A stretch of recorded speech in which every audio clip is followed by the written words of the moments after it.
there's a thing at MTM. And I said, well, they're intelligent. They'll be paying attention at least. I used to say things like that all the time. Because I would go to these appointments and think, they don't know what the hell they're looking at. They don't know what they're seeing. They don't know what and who I am. I mean, what I have to offer.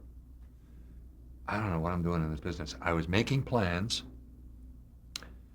Somebody was going to sit the house. I had no animals at the time. I had a cat. It would have been easy. And that little house. And I was going to go to New York and just start all over in the theater. And I thought that's where I belonged. Why did I not listen to Stark? He wasn't giving me advice. He was letting me run wild and sabotage myself. Which I guess was the right thing to do. I mean, if I wasn't going to do it right myself. But anyway, but he believed in me. And I said, well, that's good. And then he hung up and he called back. And he said, well, I didn't give you a breakdown profile of the character. And I said, Wally, how long have you known me? That was now 65, 75. This was 1980. So 15 years. I said, I don't care what they say the character is. Don't you know that by now? Well, usually you want to. I said, I don't, Wally. I never have wanted to, remember? Rightly or wrongly, that's how I do it. Isn't he going to be pretty much what's written and whoever plays him? See? Still smart ass. That's what I've always been. I told you sometimes it was okay and sometimes not so hot for me. But, so I never let him describe this captain. And I went to CBS Studio Center. There was a buzz going around that MTM had this hot property. No scripts were to be released. Nobody had one. No agent. They just made phone calls. I went with a smaller agent, and he couldn't get arrested in Hollywood. He was known in New York, and he wasn't getting anywhere. Then he merged with my old agent, the one I'd left to go to William Morris. And I said, I'm back with what's his name. And then to his desk came Hill Street Station. Request. No script. He said, you can't take the script, but you can read it there. I said, okay.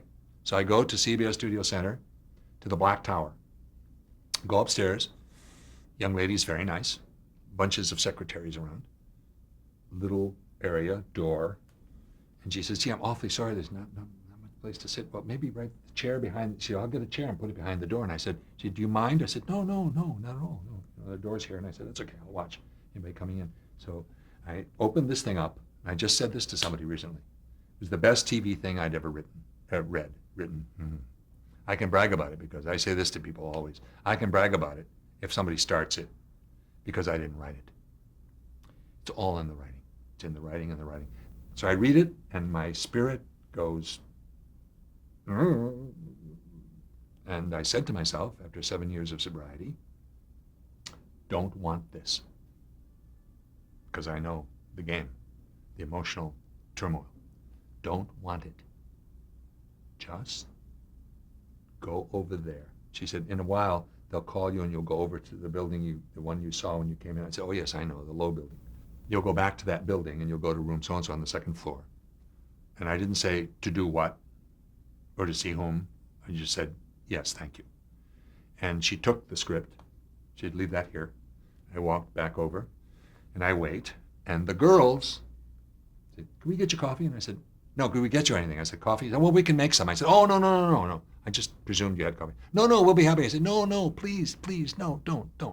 Well, no, we'll just go into, turned out to be Stephen Bochco's office and put on a pot of coffee. And so while I'm sitting there, one of them says, we've been trying to figure out how we know you. And I said, yeah, well, I don't know. Been around a long time, 17 years at that point. Like, were you ever on a soap opera? I said, yeah, I wasn't going to help him out. Mm-hmm. It was the year before that I left General Hospital. And number one ranked at the time, I think, that show. I wasn't. It was. And they finally figured, oh, not till after the first interview. So I go in, and when I go in, there are two people. Greg Hoblit and Michael Kozel. Only I don't know who they are. One I call 35-year-old collegiate. Greg Hoblit. Glasses. Neat. Quiet. And then this dour-looking fellow behind the desk. See, sat behind the desk the whole time. Over in a corner. Dark. Likes to think of himself as brooding. Sweet guy, by the way, Michael Kozel. I don't know, is he working in TV? He's the guy who once said, hey, it's only a television show. What was everybody so upset about? So excited about? Upset about. Something about, all the work we have to do and the timing and the schedule and his attitude was, I write this stuff and we do what we can do, and I don't want anybody looking at me. Bochco is the opposite. Bochco likes being a star, and he shouldn't. He's equipped for it.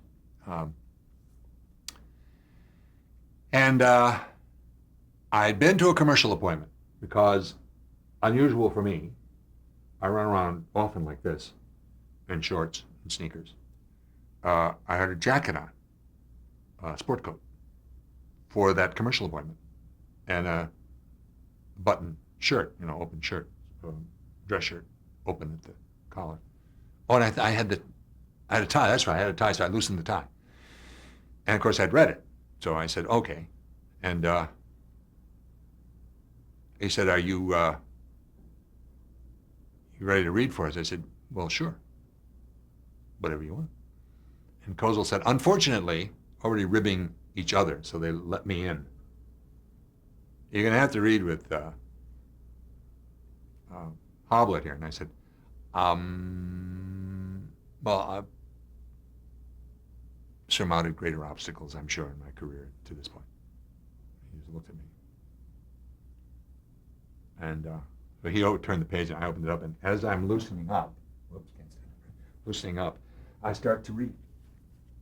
And he doesn't realize it, Hoblit. And he said, oh, he didn't know I was acting. I was reading their word. Oh, he said, you have any questions about the script? And I said, the words are so good.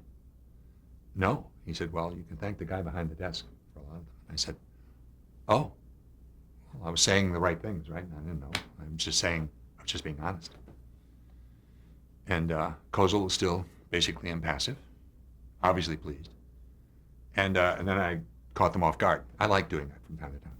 So I catch Hoblit off balance, and I like that because I'm being real, right? And then we do another scene, and I could see both of them. I've put it this way ever since. 24 years. Figuratively, neither extremely effusive, I remind you. Hoblit, methodical, academic, kind of, and Kozel determined to be unstirred, but inside, emotional, both sweet guys. Figuratively rise from their seats. I could feel, in certain auditions, after many, many years of doing this, New York, though, some of those stories I told you, I'm not a bad barometer. I don't know everything, but I said, oh, and this is one of my good days. I said, well, this is about as well as I can do. I know when I'm right on. I know when I hit all the right notes. And as for being interesting enough to them, you have nothing to say about that. Actors would talk to me about, dressing the part, or doing this, or getting your hair a certain way, or wearing certain kind of women, or being a certain way. I said, it's way too late. Whatever you are is going to walk through the door, and the old saying, they know in the first 5 seconds or 20 seconds, or you might get a reprieve. But also, they insisted for a long time, though I think it's not quite the truth. I was the first guy they saw for this role. They had cast friends, talented friends. Bruce Weitz, Charles Hay, Barbara Bosson, friend and wife. Michael Conrad. They knew Torian, Keel Martin. They knew everybody. They were percolating while they were writing, and they had no idea about the captain or the counselor, Davenport. But they had their eye on a gorgeous creature, gorgeous inside, by the way. I don't know if you know Veronica Hamill. Darling human being again. They say, oh, she's so beautiful. I say, beautiful inside. You should know her. They had their eye on her. They were tracking her. They were going to have to pull a miracle, find the guy on the planet, or in their little planet, little world. You know, how far can you look? Considered very many people, and apparently they said I was the first one they actually called in. And the first guy in our business never gets the job. Like the first house you see is not the one you ever buy. Because by the time you get to the 8th and 9th and 10th and 15th house, you've forgotten the first one. And you seldom go back. And in show business, they say they're just getting revved up anyway. You know, it's like the scores in gymnastics or swimming. You know, the first few divers don't get the highest scores because they want some leeway. So you can't believe you scored right off the bat. So I drank some of the coffee, I think, and then I left. Got down the steps. I can see it right now. Got to the gate. It's still the same, I think. Got almost to the gate. It's not far from those steps. It's the building right off the street. What's that street? Oh, God, I knew it as well as my own address for a long time. Anyway, and a voice said, Dan, and I didn't turn around. And then Dan, again, and I turned around, and I said, who would we call what? I looked back, it's Hoblet with the script in his hand. He's standing on the steps. He says, come here a minute. I said, sure. So I walked back. He says, would you mind coming back up and reading for the big guy? And I said, why, are you one of the little people? He never thought that was too funny. And I said, well, I wasn't being funny. I was just, my smart aleck mouth again. He said, yeah, well. So we go upstairs, and I'm sitting around, and I swear, I for a long time I thought, did I miss something? There's nobody else here. And when they said, okay, come in now. And when I went in again, there was another guy against the window. I said, you're backlit, it's a little hard to see. It was a guy named Bochco. And again, remember I said, I don't know names. And he said, well, he had to read with, what's his name? I said, yeah, well, and Hoblet. He was ribbing him too. He said, sorry about that, something like that. And I said, it's okay. Would you mind, reading a little more? And I said, no, of course. So I read some more, and he leaned back and against the window, and he said, you're terrific. I said, thank you. And my brain said, yeah, so how many thousand times have I heard that? I used to leave auditions often, people saying, wow, man, God, how long have you been doing this? And where did you come? Oh, I see. Yeah, well, great, man, great. And they wouldn't hire me. So my mind said, yeah, so why are you not going to hire me either? Okay, you're terrific, great, next. You're all terrific. You're terrific, he's terrific, they were terrific. Everybody was terrific. You're all terrific, you're all going to be stars. Did they tell this to everybody? Or what? And I said, thank you very much.